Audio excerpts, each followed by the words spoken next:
अस्सलाम वालेकुम, welcome back NPIT tips YouTube channel. आज मैं आपके साथ CS 304 के ऑब्जेक्ट ओरिएंटेड के जीडीबी का सोल्यूशन शेयर करूंगी। तो ये उन्होंने हमें कुछ सिनेरियो दिया हुआ है जीडीबी का। इसकी ओपनिंग डेट है 3/2022 और इसकी क्लोजिंग डेट है 5/2022। और इस जीडीबी में कहा गया है consider you are working as a developer in a software house XYZ, कि कोई सा भी सॉफ्टवेयर हाउस हो सकता है। आपने सपोज करना है कि आप एज अ डेवलपर वहाँ पर वर्क कर रहे हैं and you have to develop a program, और वहाँ पर आपने प्रोग्राम को डिवेल्प करना है that will detect the real time object, जो रियल टाइम ऑब्जेक्ट की निशानदही करे बाय यूजिंग द कैमरे को यूज़ करते हुए एज अ डेवलपर के तौर पर। यू हैव टू डिसाइड, और आपने ये फैसला करना है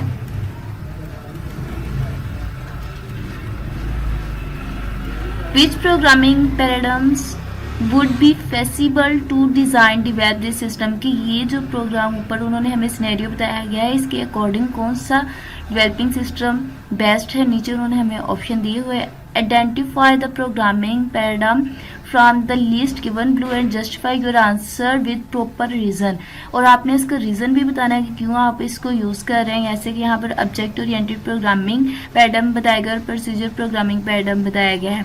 तो नीचे उन्होंने कुछ इंस्ट्रक्शन बताई हुई है आपको, इन दोनों में से हमने सिलेक्ट करना है ऑब्जेक्ट ओरिएंटेड प्रोग्रामिंग पैराडाइम में और प्रोसीजर प्रोग्रामिंग पैराडाइम में। नीचे मैंने सोल्यूशन आपको प्रोवाइड करती हूँ। अभी इंस्ट्रक्शन उन्होंने कुछ बताई हुई है कि आपने असाइनमेंट को टाइम पर सबमिट करवाना है। ये मैंने आपके लिए इसका जो है ट्रांसलेशन वो लिखी है उर्दू में। नेक्स्ट मैंने इसका जो है ऑब्जेक्ट ओरिएंटेड प्रोग्रामिंग इसमें यूज़ होगी क्योंकि वो रियल टाइम वर्क कर रही होती है रियल टाइम ऑब्जेक्ट के ऊपर। OOP is a faster and easier, इसका रीज़न ये हो सकता है OOP is a faster and easier to execute, इसको आप तेज़ी से और इजीली एग्जीक्यूट कर सकते हैं। OOP provides a clear structure from the program, और ये हमें प्रोग्राम के बारे में वाज़ेह स्ट्रक्चर बता रहा होता है। OOP helps to keep the C++ code DRY don't repeat yourself, ये DRY का मीन होता है don't repeat yourself and makes the code easier to maintain modify. आप इसको कोड को इजीली मेंटेन कर सकते हैं, मॉडिफाई कर सकते हैं एंड डिबगिंग कर सकते हैं।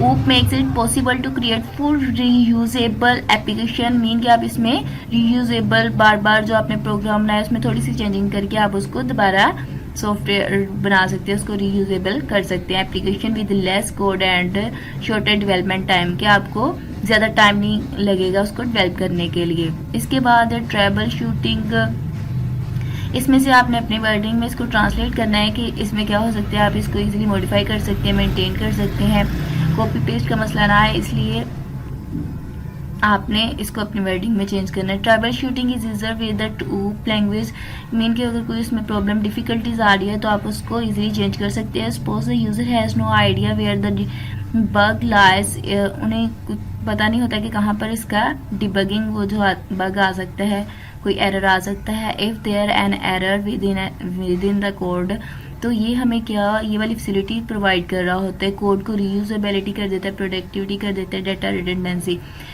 कर देता है, कोड फ्लेक्सिबल हो जाता है हमारा एंड सॉल्विंग प्रॉब्लम, सिक्योरिटी, ये वाले हमें प्रोवाइड कर रहा होता है। इसको अपने अपनी वर्डिंग में चेंज करके लिखना है। तो please like and subscribe my channel for latest update. इसके अलावा मैं आपके साथ फाइनल टर्म के जो MCQs है वो भी शेयर करूँगी, तो इसलिए मेरे चैनल को लाइक करें। ओके, अल्लाह हाफिज़। अगर आपको फिर भी इसमें कोई प्रॉब्लम आ रही हो तो आप कमेंट सेक्शन में पूछ